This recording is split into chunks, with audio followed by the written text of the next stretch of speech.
दिल्ली विमानतळावर इंडिगो फ्लाईटमध्ये 250हून अधिक प्रवासी अडकले। दिल्ली ते पुणे प्रवास करणारे प्रवासी 2 तासाहून अधिक काळ फ्लाईटमध्ये अडकून पडलेत। विमानतळ आणि फ्लाईट व्यवस्थापनाकडून देखील माहिती मिळत नसल्यामुळे प्रवाशांचे हाल। देहरादून एअरपोर्टवर काही प्रवासी अडकले। देहरादून ते पुणे अशी सकाळी 10 वाजताची फ्लाईट होती, मात्र फ्लाईटने एअरपोर्टवरून उड्डाणच केलं नसल्याची माहिती मिळते। विदेशी राष्ट्रप्रमुखांसोबत भेटू दिलं जात नाही। विदेशात गेल्यावर देखील भेटू दिलं जात नाही। विरोधी पक्षनेते राहुल गांधींचा सरकारवर आरोप। गोंदियातील सालेकसामधील ईव्हीएम छेडछाड प्रकरण तापलं।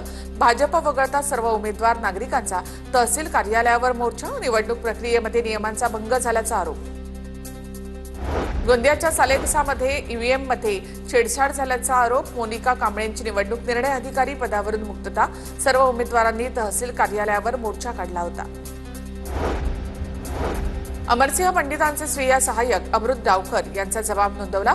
हल्ला पूर्वनियोजित कट होता। पोलीस दोषींवर योग्य ती कारवाई करतील। स्वीय सहाय्यक अमृत डावकर यांची प्रतिक्रिया। गेवराईमध्ये नगर परिषद निवडणुकीच्या मतदान प्रक्रियेच्या दरम्यान हा राडा झाला होता। नाशिकमध्ये मतदार याद्यांमध्ये जिवंत असलेल्यांना मयत घोषित करून मतदार याद्यांमधील नावं वगळली।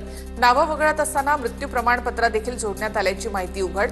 भाजपच्या 2 पदाधिकाऱ्यांची नावं वगळून मयत घोषित केल्याची माहिती उघड। गोरेगावमधील कॉलेजमध्ये बुरखाबंदीवरून वाद।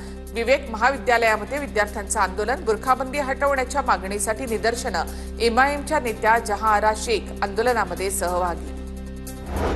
अमित देशमुखांच्या साखर कारखान्यावर लातूर आणि परभणीच्या शेतकऱ्यांना वेगळे दर। शेतकऱ्यांचा आरोप, साखर कारखान्यावर शेतकऱ्यांचं आंदोलन।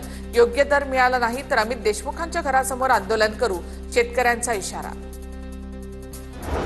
सांगलीमधील विद्यार्थी शौर्य पाटील आत्महत्या प्रकरण। दिल्ली हायकोर्टाने दिल्ली पोलिसांना नोटीस बजावली। 4 आठवड्यांमध्ये रिपोर्ट सादर करण्याचे कोर्टाचे आदेश। वसंतदादा शुगर इन्स्टिट्यूटच्या अडचणी वाढण्याची शक्यता। कारखान्याच्या चौकशीला सुरुवात। समितीने आर्थिक व्यवहारांची माहिती देण्याची मागणी केली। पीएसआयचा 17 वर्षांचा अहवाल देण्याची चौकशी समितीची मागणी। नांदेडमध्ये विविध मागण्यांसाठी दिव्यांग बांधवांचा मोर्चा। जिल्हा परिषद, महापालिका आणि जिल्हाधिकारी कार्यालयावर मोर्चा काढण्यात आला। जोरदार घोषणाबाजी करत लोकप्रतिनिधींचा दिव्यांग बांधवांकडून निषेध व्यक्त।